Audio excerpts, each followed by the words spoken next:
What's up you guys, Frost here, and I'm back with another guide. This time we'll be talking about Diana. In this guide I'll be talking about the following things: champion description, abilities, leveling order, runes, masteries, the item build, laning as Diana, and the jungle routes to end off with. If you want to go straight to a specific subject, just click on it right now.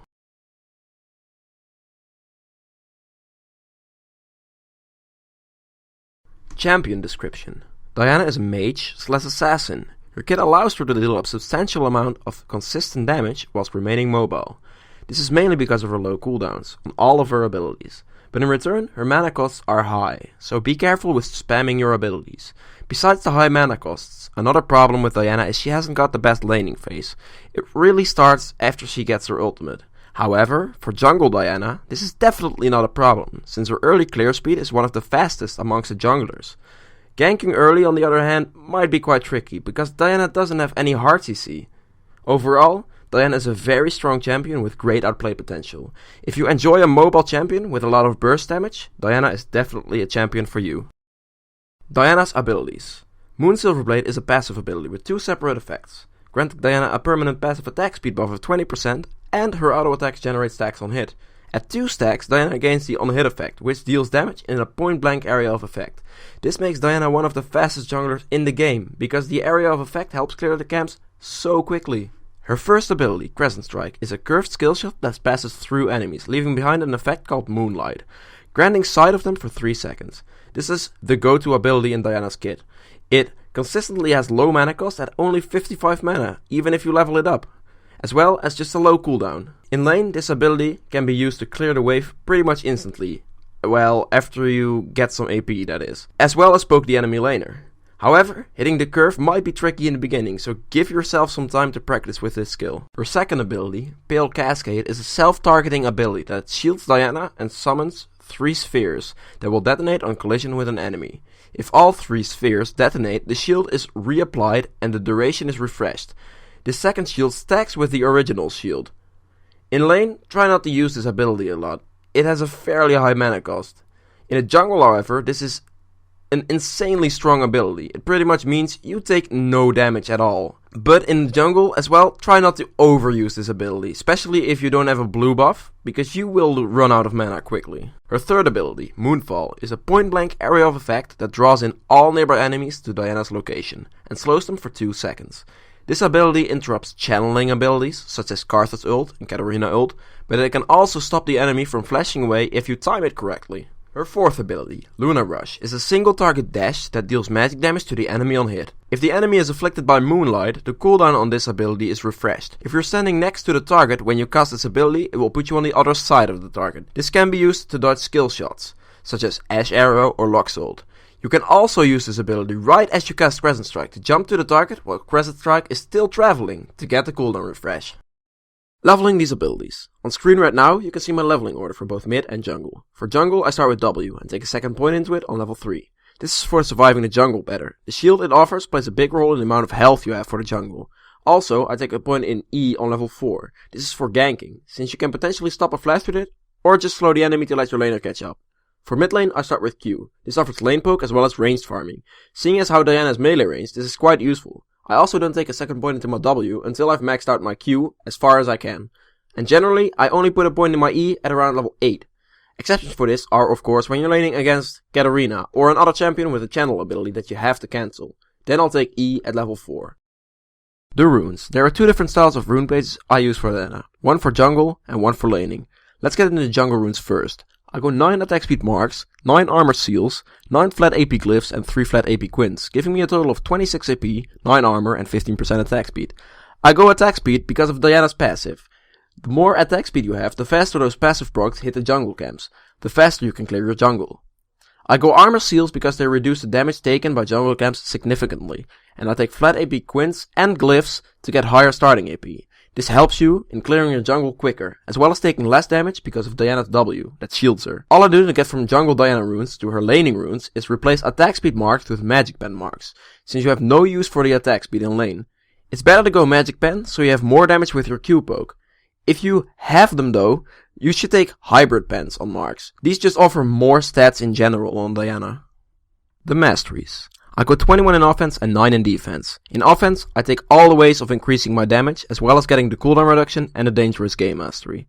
The dangerous game mastery gives you 5% of your missing health and mana back on kill or assist, meaning that it can very well save your life on champions that tend to dive in, such as Diana. The masteries currently visible are the jungle masteries. All you have to do to make these into lane masteries is take 2 points out of Tough Skin and put them into the recovery mastery.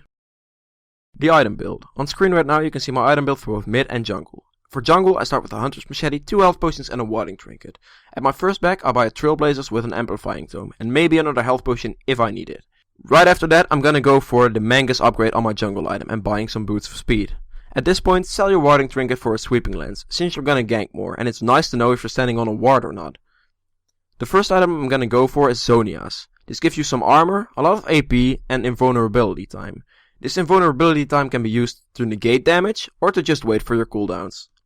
Right after Zhonya's, build some Sorc Shoes. It gives you extra movement speed and magic penetration, meaning more ganks and more damage. Right after that, go for your Death Cap. This will up your ability power by a lot. After you get your Death Cap, you either get Void Staff or Lich Bane. If they have more magic resist, you get Void Staff. If they don't have magic resist at all, just get your Lich Bane. And in the end, I sell my jungle item for an Athene's. I got Athene's because the 15% mana heal you get on kill or assist means you can sustain your mana better in the late game, which is very important since Diana is very mana hungry. When going mid lane, I start with a Doran's Ring, 2 health potions and a Warding Trinket. There are 2 routes to go for this build. If you're playing against AP, you go for Athene's first. If you're playing against AD, you skip the Athene's and go for Zhonya's first. The AP build, I build Athene's into Sorc Shoes, then when I have Sorc Shoes, I sell my Warding Trinket for a Sweeping Lens, since I'm gonna gank more, since I have more movement speed. Then the item I'm gonna go for is Zhonya's, Death Cap, then if they have magic resist, Void Staff, if they don't, Lich Bane. AD mid lane, I'm gonna go for Zhonya's first item, buying more mana pots in the process, maybe a second Doran's Ring to get my mana sustain up. Then I'm gonna go for some Sorc Shoes, since I'm gonna roam more, I'm gonna sell my Warding Trinket for a Sweeping Lens. Then I'm gonna build Death Cap, Void Staff, Lich Bane, and ending in Morelis Nomicon. Laning as Diana. When playing Diana in lane against a ranged opponent, play it safe and use your Q to poke and farm. Generally, you can hit your enemy along with the minions because of the curve in the skill shot. Auto-attacking a minion twice, then jumping on your enemy maximizes your damage and kill potential. When you play against another melee range champion, you can pretty much shove them out of lane, since you can win all the trades with your shield, and you can use your passive to shove the lane out really quick. As soon as you hit level 6, it's time to completely take over. Try to hit your Q, then auto a minion twice, quickly jump in and get a cooldown refresh and burst your enemy. The jungle route. Starting off on the blue side of the map. We're gonna start with double golems here. That's if your bot lane doesn't want to do them. If your bot lane wants to do them, just start with a frog and just swap the jungle around. Then blue side becomes red side and red side becomes blue side for this video. Alright, I'm gonna take my W on level 1. To get the shield and reduce damage taken while still doing damage. And then Q level 2, get more clear speed, more damage.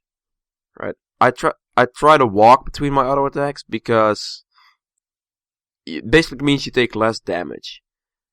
And if you take less damage, it's obviously good. Alright, on red buff it doesn't really work walking between your auto attacks because for some reason his auto attack animation is weird.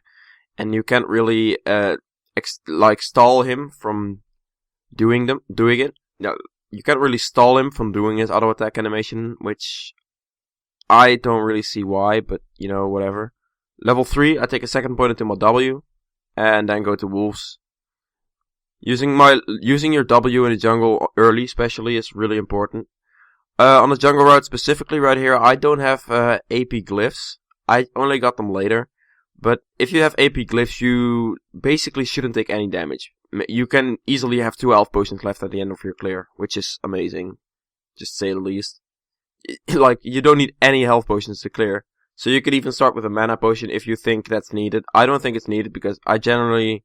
Either you start with blue buff or you smite the blue buff, which gives you a lot of mana back. So you shouldn't really need to get those mana potions. You could save your money, of course, and don't buy any health potions at all, but then again, that's very risky, especially if you get invaded. Then having no health potions really sucks. Alright. Ending off on this jungle route with the frog here. I don't have any health potions left because I don't have any AP glyphs. And I survived barely. Again, as I said, if you have AP glyphs, this will go much easier. Alright, let's get into the jungle route for the other side of the map now. Starting with the frog here. I start auto-attacking it. If your bot lane has a melee range support actually, you can just let them tank like 1 or 2 hits, and those 1 or 2 hits can really just mean a lot of damage difference for you.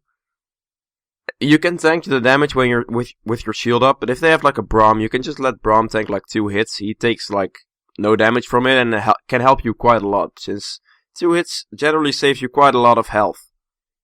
It can save you like a health potion, which is 35 gold for you. It's really worth it. Alright, as you can see here, I'm walking between my auto attacks to take less damage from his auto attack animation, or his auto attacks, because his auto attack animation gets cancelled more. Alright, then going to wolves. Alright, I'm starting hitting it, and right as they want to hit me, I'm gonna use my shield, just to ensure that I get both of my shields off correctly, taking the minimum amount of damage I possibly can. Stacking them up like this, so my passive for sure hits all of them. And get a second point in my W here.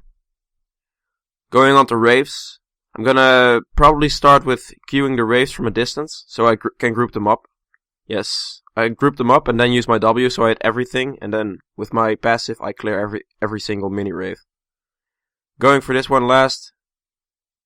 Using my Q in between the auto attack, just to get that animation.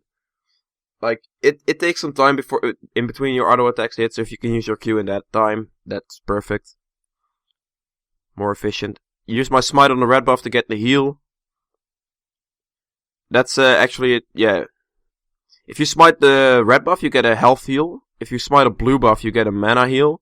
If you smite the double golems, you get a buff that basically lets you stun on auto attacks, or the first hit on the turret really does a lot of damage. It cleaves through the shield instantly, which means this is really good for split pushing, and since Diana is a really good split pusher, you can really make use of this.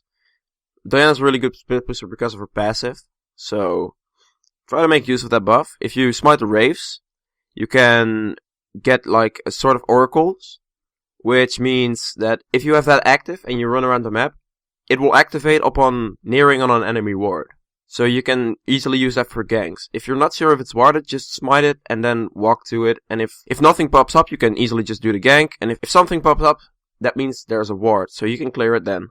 Thank you guys so much for watching my Diana guide. If you've enjoyed this video or found it helpful, please hit that like button and share it with your friends. If you want to see more guides in the future, hit that subscribe button. If you have any suggestions for guides in the future on specific champions, leave that in the comments below, and maybe I'll cover that champion next. Have a great day, and I'll see you next time.